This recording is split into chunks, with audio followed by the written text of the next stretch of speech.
gotta get swifty. Natalie Sideserf here of Sideserf Cake Studio, and in this video I'll be showing you how to make this Rick cake from Rick and Morty. It was a real fun cake to make and easy enough to make at home. So let's get started. First thing I did is draw out Rick to size, the actual size I want the cake to be, and I'm going to use that as a template.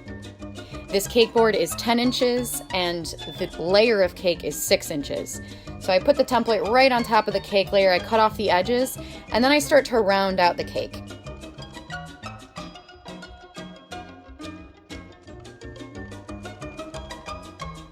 It's a pretty simple shape, so I didn't get too crazy with it. Next, you want to crumb coat the layer of cake. So I used strawberry buttercream. I'm going to make sure that I cover the entire top and all of the sides, and then I want to smooth it out as best I can with either an offset spatula or I have a scraper here that bends. That's really nice. Once I cover all the sides and the top, the entire thing is nice and smoothed out, I'm going to put it in the fridge. The cake is cooling in the fridge, and I'm going to work on the hair. I have this kind of grayish blue hair. It is modeling chocolate. I rolled it out, and then I placed it right on top of the cake board. Next, I put my stencil right on to the modeling chocolate, and I'm just going to trace the outline of the hair. And then take an X-Acto blade, and you want to cut out everything except the hair. I used Choco Pan modeling chocolate for this. It's really great, and we're going to put a link down below. I also sometimes like to make my own. It depends on, how much time I have and what I'm working on. You could definitely do this with fondant as well. I just typically work with modeling chocolate, and I kind of prefer it. Using a sculpting tool, I rounded out the hair a bit. It's a cartoon. Even though it's 3D, I want it to feel very soft and kind of bubbly.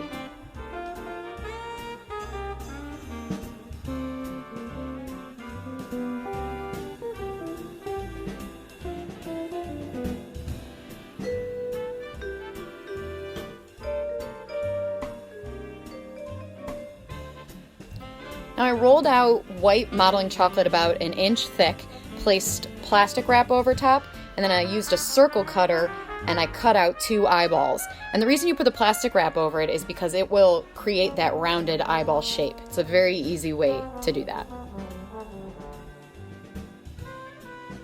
Now I want to make sure my eyes are in the proper place, so I use my template and I trace out the circle of the eyeballs, and then I place the white modeling chocolate eyeballs right on there. And now I'm going to build up some areas that are a little bit more bulky, like underneath his eyes. He has some bags. I want his nose to be the proper size, so I'm using my template again. And then I'm going to add the corners of his mouth and his brow. He's got some wrinkles in his forehead. Now I'm going to roll out the skin tone, which is brown mixed with a tiny bit of black, because he's got kind of a gray skin tone. And I put a piece of parchment over the modeling chocolate and just placed my rolling pin over it, and that'll smooth out the chocolate a lot. Now place the modeling chocolate right over top of the cake and smooth it out over the cake and all of those built up areas.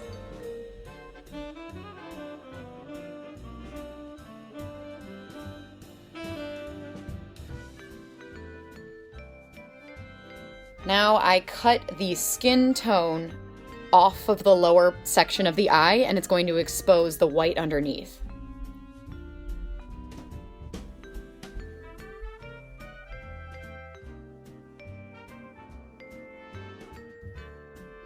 And then just define the eyes a little bit more, define the nose a little bit more. Modeling chocolate's great for that because you can manipulate it pretty easily. The mouth is very simple, just a straight line across. I'm using sculpting tools to just define his closed mouth.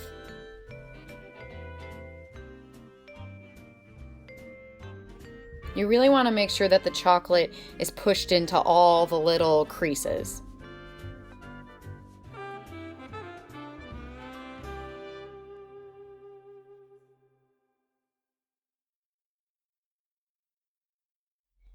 And take a knife and cut away the excess modeling chocolate on the outside.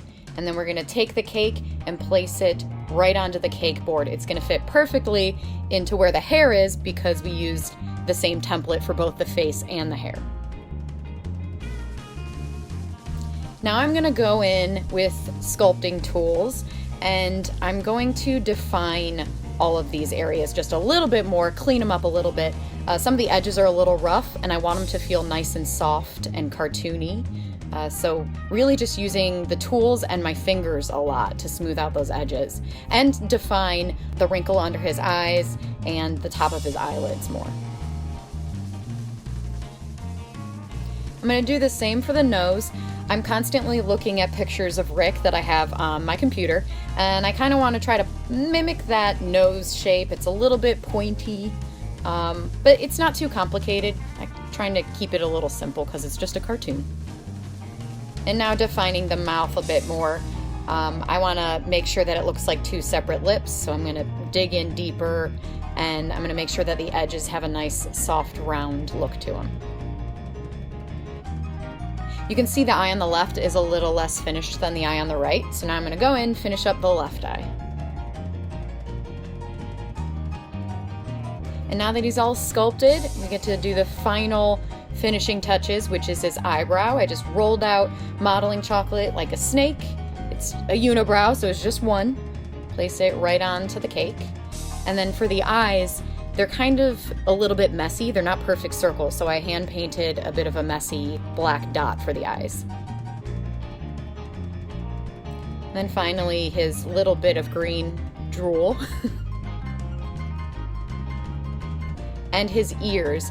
Just rolled out a ball, pushed it, keep it simple, make it like a C shape, and place them right on, and then blend the ear into the head. Modeling chocolate is great for this because it's going to blend very easily.